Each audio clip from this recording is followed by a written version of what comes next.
அனைவருக்கும் வணக்கம். நம்முடைய முன்னோர்கள் ஆன்மீகத்தையும் இயற்கையையும் பிரிக்க முடியாதபடி இணைத்து வைத்துள்ளனர். நவகிரகங்களின் தோஷங்கள் நீங்கவும், குடும்பத்தில் நிம்மதி, ஆரோக்கியம் மற்றும் கணவன் மனைவி ஒற்றுமை பெருகவும் நமது முன்னோர்கள் விருட்ச வழிபாடு என்ற எளிய வழியை காட்டியுள்ளனர். உங்கள் ராசிக்கு எந்த மரத்திற்கு ஒரு குடம் தண்ணீர் ஊற்றினால் அல்லது எந்த மரத்தின் அடியில் சிறிது நேரம் அமர்ந்திருந்தால் உங்கள் உறவு சிக்கல் தீரும், அதிர்ஷ்டம் பெருகும் என்பதை பற்றி இந்த வீடியோவில் நாம் மிக விரிவாக பார்க்க போகிறோம். வீடியோவை ஸ்கிப் பண்ணாமல் முழுசாக பாருங்கள். முக்கியமாக இந்த சேனலை சப்ஸ்கிரைப் பண்ணிக்கோங்க. அதையும் தாண்டி ஒரு லைக் பட்டனை ப்ரெஸ் பண்ணிக்கோங்க. விருட்ச சாஸ்திரத்தின் முக்கியத்துவம் என்ன தெரியுமா? மரங்கள் என்பவை வெறும் தாவரங்கள் அல்ல, அவை பிரபஞ்ச ஆற்றலை நமக்கு ஈர்த்து கொடுக்கும் ஆன்மீக கருவிகள். ஸோ ஒவ்வொரு ராசிக்கும் என்னென்ன மரம் முக்கியமான மரங்கள் அப்படிங்கிறதுக்கான ஒரு விரிவான தகவலை தான் உங்களுக்கு நான் கொடுக்க போகிறேன். முதல்ல நம்ம பார்க்க போகிறது மேஷம் ராசி. மேஷ ராசி இயல்பாகவே நெருப்பு தத்துவத்தை கொண்டது. செஞ்சந்தன மரம் அப்படிங்கிற ஒரு மரத்தை வழிபடுவதால் இவர்களுடைய அதீத கோபம் கட்டுப்பட்டு கணவன் மனைவி இடையே உள்ள காதல் பலப்படும். அதாவது நம்ம நெத்திலலாம் சந்தனம் பூசினா கோபம் கம்மியாகும்னு சொல்லுவாங்க இல்லையா? அதே மாதிரி கோபம் அதிகமாக கொண்ட மேஷராசிக்காரங்க செஞ்சந்தன மரம் அப்படிங்கிற மரத்தை வழிபடுறதுனால அவங்களுடைய கோபம் குறையும் அப்படிங்கிறதுக்காக தான் அவங்களுக்கு அந்த மரம் சொல்லப்படுது. ரெண்டாவதா ரிஷபராசி. ரிஷபராசிக்காரங்க சுக்கிரனின் ஆதிக்கம் அதிகமாக பெற்றவங்க. ஸோ இவங்க அத்தி மரத்தை வழிபட வேணுமா? ஏன்னா இது சுக்கிர தோஷத்தை நீக்கி கணவன் மனைவிக்குள்ள அந்யோன்யத்தை ஏற்படுத்தும். அதனால இவங்க அத்தி மரத்தை வழிபடணும். மூணாவதா மிதுனம். புதனோட ராசியான மிதுனத்திற்கு பலா மரம் தான் உகந்ததா சொல்லப்படுது. ஏன்னா புதன் பலம் பெற்றால் உறவுகளுக்குள் தகவல் தொடர்பு சிறப்பாக இருக்கும். வீண் வாக்குவாதங்கள் தவிர்க்கப்பட வேண்டும் அப்படிங்கிறதுனால தான் பலா மரம் உகந்ததா கருதப்படுகிறது. அடுத்ததா கடகம் ராசி. கடகம் ராசி சந்திரனின் ஆதிக்கம் கொண்டவர்கள். அவங்க புரச மரம் அப்படிங்கிற ஒரு சிறந்த மரத்தை வழிபடுறதுனால அவங்களுடைய சஞ்சலான மனம் மாறி குடும்பத்தில் அமைதி நிலவ இந்த மரம் மிகவும் உதவியாக இருக்கும். சிம்மம். சூரியனின் ராசியான சிம்மத்திற்கு ஆலமரம் ஆற்றல் அளிக்கும். குடும்பத்தை ஒரு ஆலமரம் போல் தாங்கி பிடிக்கும் சக்தியையும் சமூகத்தில் கௌரவத்தையும் இது தரும். அதனால் சிம்ம ராசிக்காரங்க அதிகமாக ஆலமரத்துக்கு அடியில் உட்காந்து தியானம் பண்ணலாம். அப்படி இல்லைன்னா எப்போ இந்த பக்கம் போனாலும் ஒரு ஆலமரத்துக்கு ஒரு கூட தண்ணி ஊற்றுறதோ இல்லை அதுக்கான சேவைகளை செய்கிற விஷயத்திலோ ஈடுபடலாம். கன்னி ராசிக்காரர்கள் புதனின் மற்றொரு ராசியான கன்னிக்கு மாமரம் அதிர்ஷ்டம் தரும். மாமர வழிபாட்டின் மூலம் கணவன் மனைவிக்கு இடையே உள்ள சந்தேகங்கள் நீங்கி நம்பிக்கை பிறக்கும். இந்த மரங்கள் வழிபாடு உங்களுக்கு கணவன் மனைவிக்கு மட்டும் கிடையாது, உங்களுடைய படிப்புக்கு, தொழில் உணர்ச்சிக்கு, தொழில் வளர்ச்சிக்கு, தொழில் யோகத்திற்கு, லாபம் பெறுவதற்கு, முன்னேற்றத்திற்கு, வாழ்க்கை முன்னேற்றத்திற்கு எல்லாத்துக்குமே நம்மளுக்கு உதவி செய்யும்.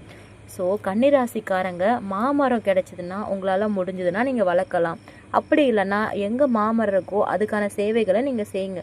சேவைங்கிறது பெரிய விஷயம் இல்லைங்க. அந்த மரத்தை சுற்றி கொஞ்சம் க்ளீன் பண்ணலாம். அந்த மரம் இன்னும் பெருசாக வளர்கிறதுக்கு என்ன உதவி செய்யணுமோ உங்களால் முடிஞ்ச உதவியை நீங்கள் செய்யலாம். அடுத்ததாக துலாம் ராசி. சுக்கிரனின் வீடான துலாமிற்கு மகிழ மரம் சிறந்த பலன்களை தரும். காதலிப்பவர்கள் மற்றும் தம்பதிகளுக்கிடையே ஈர்ப்பை அதிகரிக்க இந்த மர வழிபாடு அவசியம். மகிழ மரம் அப்படின்னு தெரியாதவங்களுக்கு நான் இந்த வீடியோவில் ஃபோட்டோ ஆட் பண்ணியிருக்கேன். அந்த ஃபோட்டோ பார்த்து நீங்களே தெரிஞ்சுக்கோங்க.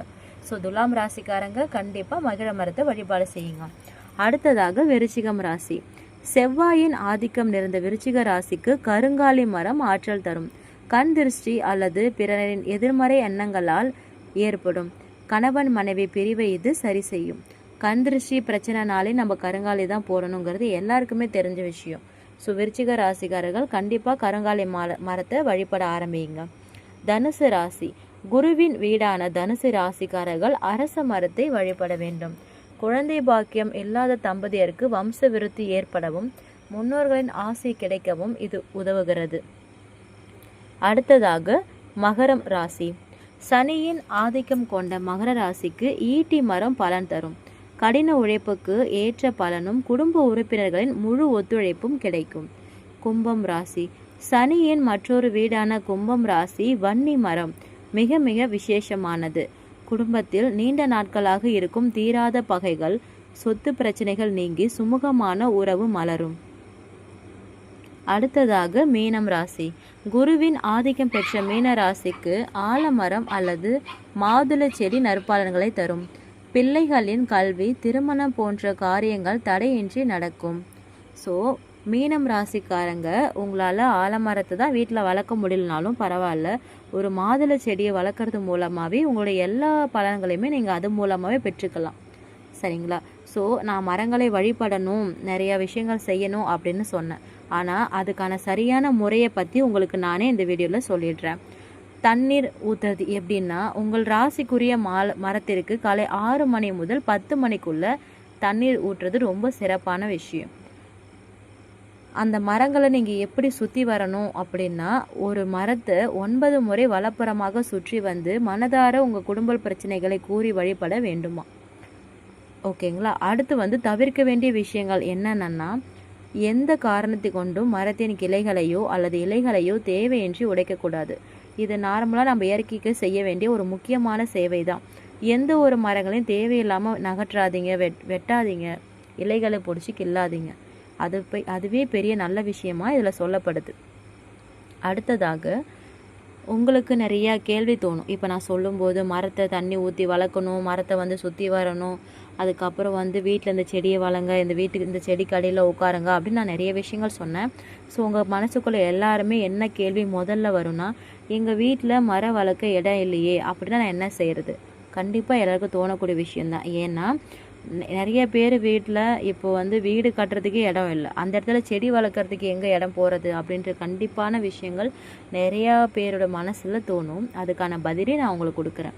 உங்கள் வீட்டுக்கு அருகில் உள்ள கோவில்களில் இருக்கும் மரங்களுக்கு தண்ணீர் ஊற்றலாம், அல்லது காடுகளில் பொது இடங்களில் உங்கள் ராசிக்குரிய மரக்கன்றுகளை நட்டு வைக்கலாம். அது வளர வளர உங்கள் வாழ்க்கையும் உறவுகளும் ஆலமரம் போல தழை தோங்கும். கண்டிப்பாக நண்பர்களே, நான் சொன்ன விஷயம் எல்லாமே புரிஞ்சிருக்குன்னு நினைக்கிறேன். உங்கள் 12 ராசிக்கும் உள்ள மரங்களை நீங்கள் கண்டிப்பாக கண்டுபிடிச்சி வளர்க்கணும், போகணும் அப்படின்னு அவசியம் இல்லை. உங்கள் வீட்டுக்கு பக்கத்தில் இருந்தாலும் இல்லைனாலும், உங்கள் வீட்டில் வளர்க்க முடியலனாலும் பக்கத்தில் இருக்கிற கோவிலில் கண்டிப்பாக எல்லா மரங்களையுமே வளர்த்துருப்பாங்க. ஏன்னா இப்போ நான் சொன்ன மரங்கள் எல்லாமே ஆன்மீக ரீதியாக வழிபடக்கூடிய மரங்கள் தான். அதனால் அந்த மரங்கள் எல்லாமே கண்டிப்பாக கோவில்களில் இருக்கும். கோவில்கள் இல்லைல்ல அப்படின்னா ஆலமரங்கள் எப்பொழுதுமே நம்ம நடந்து போகிற வழியிலையோ பஸ் போகிற வழியிலையோ கண்டிப்பாக இருக்கும். ஸோ உங்கள் கண்ணில் படுற மரங்கள், உங்கள் ராசிக்குரிய மரங்களை கண்டிப்பாக நீங்கள் வழிபடுங்க. அதை எப்படி தண்ணீர் ஊற்றணும், எப்படி சுற்றி வரணும் அப்படிங்கிறத பற்றியும் நான் இந்த வீடியோவில் சொல்லியிருக்கேன். இது எல்லாத்தையும் தாண்டி இந்த தகவல் உங்களுக்கு ரொம்ப பயனுள்ளதாக இருக்கும்னு நான் நம்புகிறேன். உங்கள் ராசிக்கு என்ன, நீங்கள் எந்த மரத்தை வழிபட போகிறீர்கள் அப்படிங்கிறத கண்டிப்பாக நீங்கள் என்கிட்ட கமெண்டில் ஷேர் பண்ணிக்கணும். இந்த வீடியோவை உங்கள் ஃப்ரெண்ட்ஸ் அண்ட் ஃபேமிலிக்கு ஷேர் பண்ணுங்கள். முக்கியமாக பிடிச்சிருந்தால் லைக் பண்ணுங்கள். வேறு ஒரு சிறப்பான வீடியோவில் உங்களை சந்திக்கிறேன். நன்றி, வணக்கம்.